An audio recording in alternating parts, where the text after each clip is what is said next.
back to Cardgraphs. I am your host, JD, and today we are going to discuss prospect grades and the translation or correlation to first Bowman Chrome autos and what we can sort of decipher out of a prospect grade versus the price of what we could expect to pay of a first Bowman Chrome auto. So, I want to give a big shout out right off the bat to Fangraphs. A bunch of good articles out recently on the site that have sort of helped solidify or provide some more clarity to my thought process. And then as well, we're going to take a look at sales data on CardHedge to see what is going on here. Okay, if you're new, which most of you are, hit that thumbs up button, hit the subscribe button. I would appreciate that. We're trying to grow the channel. Brand new, like I said, if you find this content interesting, I would appreciate it. Share the video, all that good stuff. So, on February 10th, we had an article on Fangraphs. How do prospect grades translate to future outcomes? I mean, you want to talk about trying to predict the weather in July when it's December.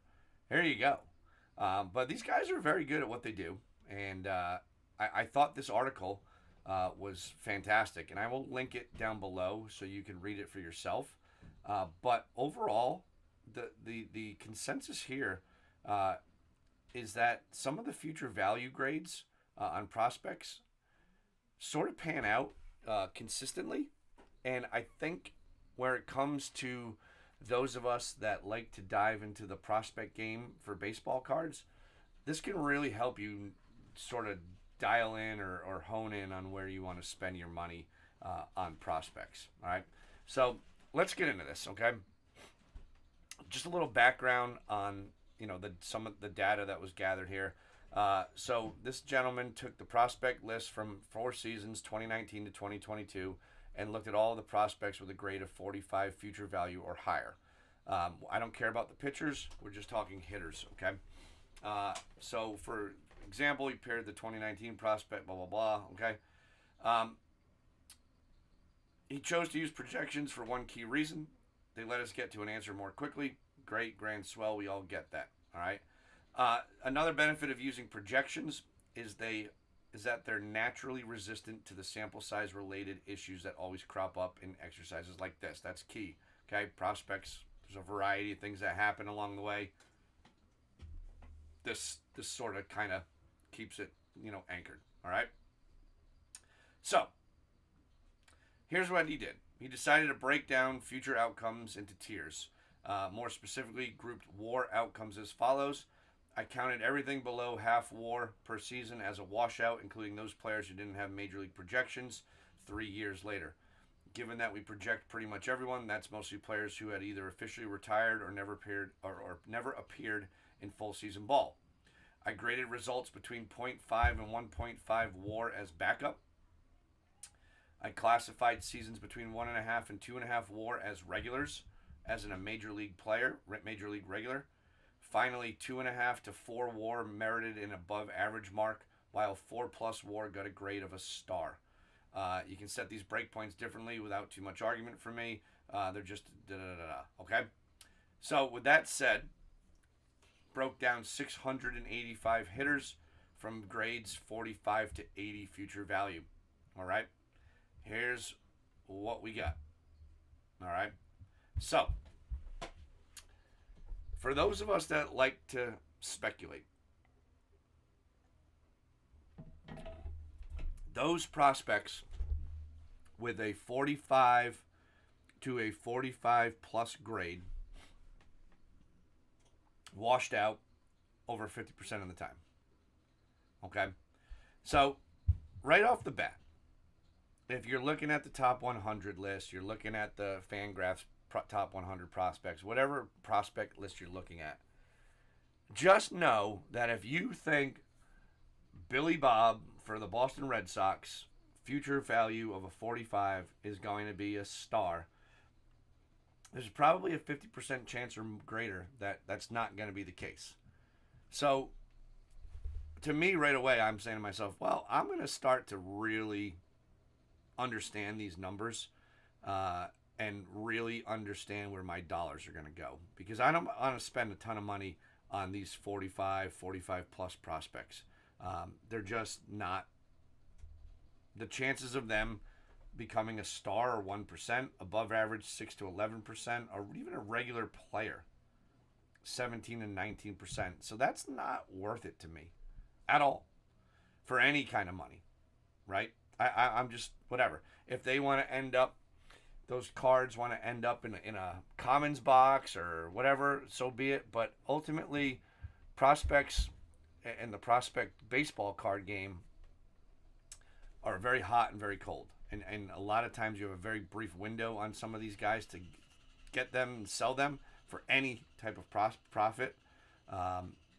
More often than not, when you're getting a box of cards or whatever, and if people still actually can afford a box of cards, you're not making your money back as it is. All right? So just kind of keep that in mind. That's why I always recommend buy singles. Now, what's interesting here, consider the 55 future value line for an explanation. Of the players we graded as 55 future value prospects, 17% looked washed out 3 years later. Jeter Downs, for example, is a good example there. Another 17% have proven to be backup caliber, like 2022 55 future value Curtis Mead, or 2019 55 future value Taylor Trammell, if you don't think Mead's trajectory is set just yet. Okay. Continuing down the line, 30% look like big leaguers. So not a bad stat, right? So you get to that 55 mark, and there's a higher probability of hitting on a regular or an above average major leaguer. Personally, 55 grade, I think, to me, is the area where you can sort of speculate and profit the most for short money. I think once you get into the 60s and above, you're spending big money on prospects. But I think 55 is really that sweet spot of there's a decent chance. All right, it's not great, right? We're still looking at 30 to 1% of the time, smaller sample size prospects. Okay, continuing down the line, 30% look like big leaguers. 21, 55 future value, Alec Thomas, perhaps. Okay, remember Alec Thomas? He had some hype to him right around the time of Corbin Carroll. Alec Thomas got hurt. Corbin Carroll exploded. Alec Thomas, is back playing. He looks like he's going to be all right. Is he going to be a superstar? I don't know. I don't think so. Okay, but a major league, maybe a regular to above average player, I think there's a pretty good shot there. You got Sean Murphy, Royce Lewis. If Royce Lewis ever could stay on the field for a full season, we're talking about, challenging for an MVP. But we all know that Royce Lewis, unfortunately, has the worst luck ever and is constantly hurt. Finally, 6% projected stars 3 years later. Jackson Merrill was a 55 future value in 22. So, excuse me. Not to say that it can't happen with a 55 future value grade, but you get the idea, right? It's not a given. And if you're high on a guy like Merrill and he hits like a guy like Merrill did, man, you've hit a home run. And that's some of the fun about the prospect game, right? You're sort of playing with what you think, whether it's the eye test, data, watching the games because you live near the minor league facility, whatever it is, right? I think just sort of trusting the data, though, and spending your money wisely can help you out big time. All right? So, what's interesting here, right?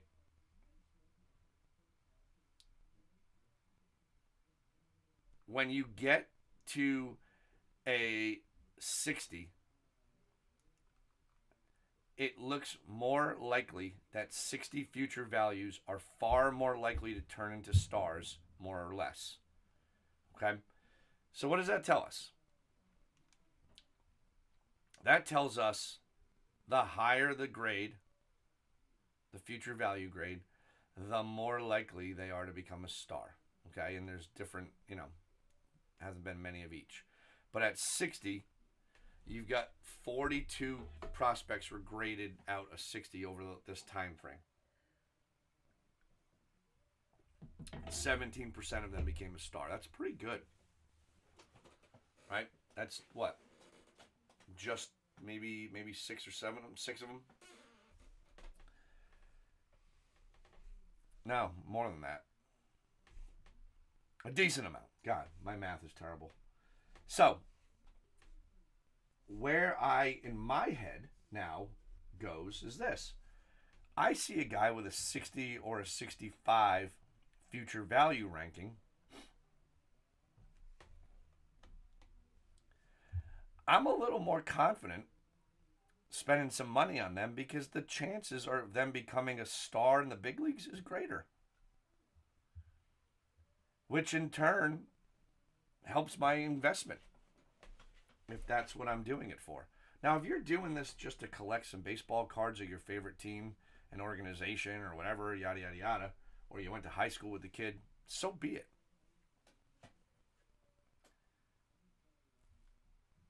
But if you're doing this, and a lot of people do this in the prospect game, they're flipping. 60 is really where you want to set your goal, is look for those 60 grade prospects. All right? 55, you're going to end up more in the middle here, but there's still going to be some hype. So but I think the window is a little shorter, right? Maybe the path to the big leagues is quicker for some of these guys at 55, depending on the team. But when you get to 60 and above, that's where you start to get these studs, okay? I thought this was a great article. It really sort of makes, a lot of sense to me, right? Now, this is what I thought was interesting. Outcomes pleased this dude greatly. Looking at the chart correlates strongly with how I already perceived the grades. For a refresher, roughly 30 prospects in a given year grade out as a 55 or above, give or take a few. So 30 out of the 100 are going to be 55 or above. So right there, if you want it, you smart money, you got 30 out of the 100 to target. 30% of the list. That's all you're going to focus on. Something like 3/4 of those tend to be hitters, blah, blah, blah. That means that in a given year, 20-ish prospects look like good bets to deliver average to regular or better performance. So, the rest of the top 100, they're riskier with a greater chance of ending up in a part-time role and a meaningfully lower chance of becoming a star. But don't mistake likelihood for certainty. Plenty of 55 and 60 future values still end up at or below replacement level, and 45 future values turn into stars sometimes. You get that, right? But to take advantage of the windows, that 55 to 60, 55 plus grade is where we want to target. So, with that being said, let's come over here and look at Fangraphs recent. This just came out. Last week. Their top 100 prospects. All right, and look. Here you go. We've got Roki Sasaki with a 65. Now, he's got a high grade, but a lot of the writings on him, he's not as polished as Yamamoto, Otani. He's got some work to do. This wasn't from what I've read, Yoshinobu Yamamoto coming over. This kid's going to take a little bit of time in the minor leagues. Doesn't mean he's not going to be up with the Dodgers at some point, but just needs some work, right? So,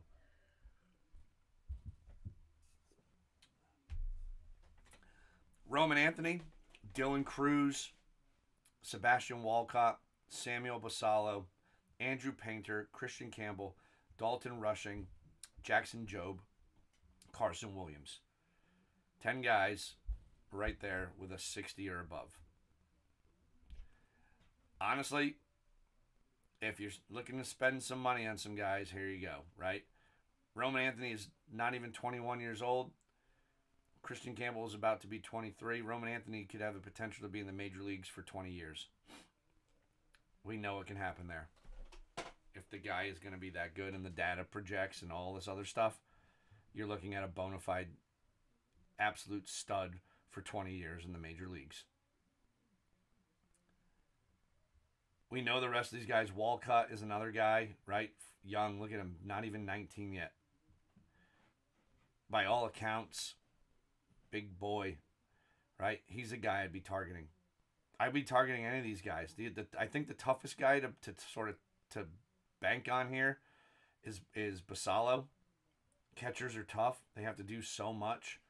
Do they move out of catching? Dalton Rushing, good catching prospect. Dodgers he's blocked there, right? So I temper my expectations with Dalton Rushing. Carson Williams, another stud, right?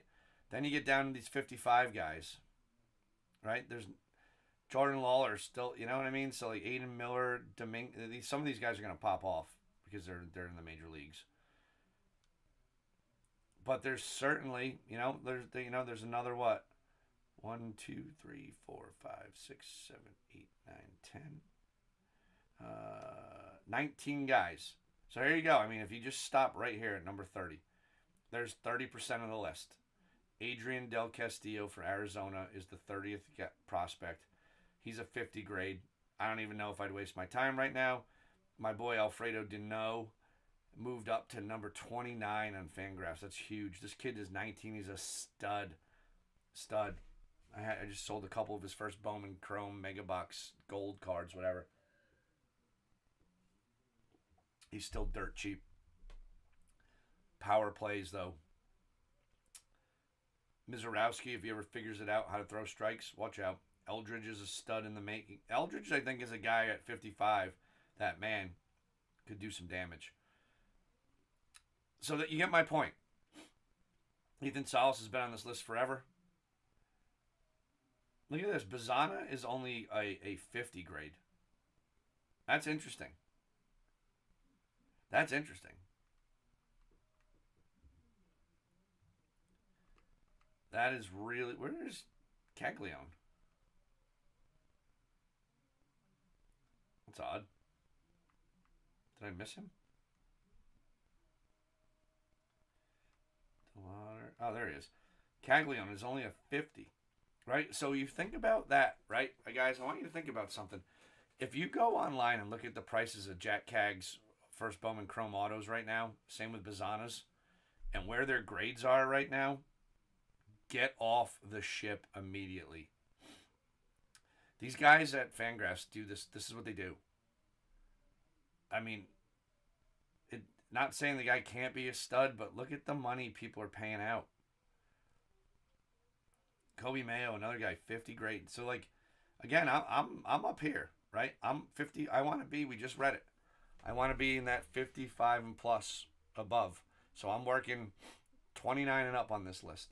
Now you can go to whatever other prospect list you want. But man, I don't know. I'm not spending that kind of money on a 50 grade prospect. Not anymore. Right? Now some of this could change. Certainly could change. Right? But let's take a look. Right? Let's bring in Card Hedge. Where'd it go?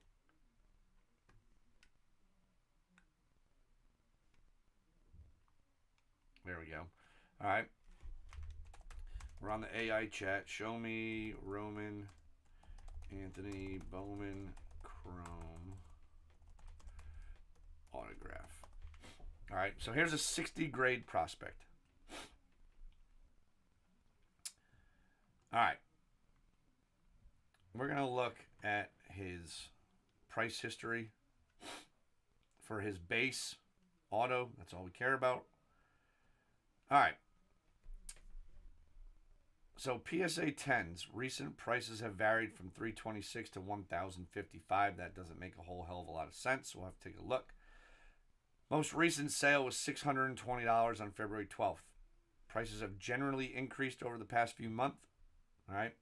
My guess is this sale does not need to be there. We can take a look at that some other time. All right, let's take a look at Raw, though. So, Raw, we can get this card for $51. If that's the case, I'm on it.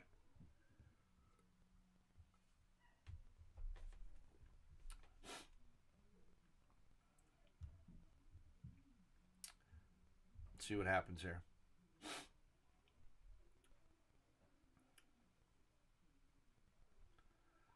All right. So, $51. All right, so that was wrong. I cleaned it up. So, $207 on a first Bowman Chrome Roman Anthony. That's up 73%. So the hype train is gone, right? We don't know what this is going to look like. Well, let's see what it's been over the last year. It's up 34%. Right now, you want to buy one and grade it, right? And get it. Hopefully, hit that PSA 10. That's up 55%. Base auto, $620.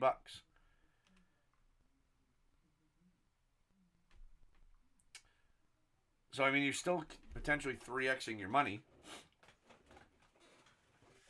Just, you know, you're looking at something semi-expensive. All right, semi-expensive.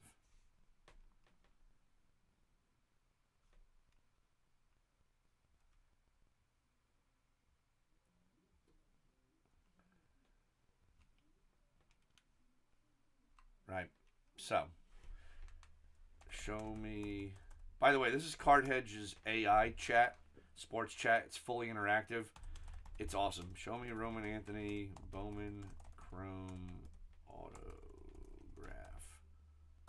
Okay. It's you ask it anything, and you get all kinds of good sports card data. Why is it not showing me though? Show me prices for 2023 Roman Anthony autograph.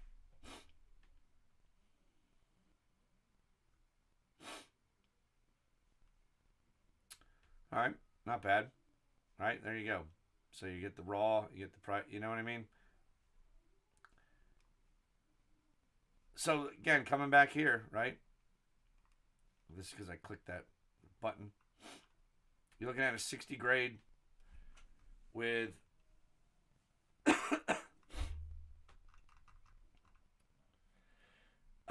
17-ish% chance of becoming a star.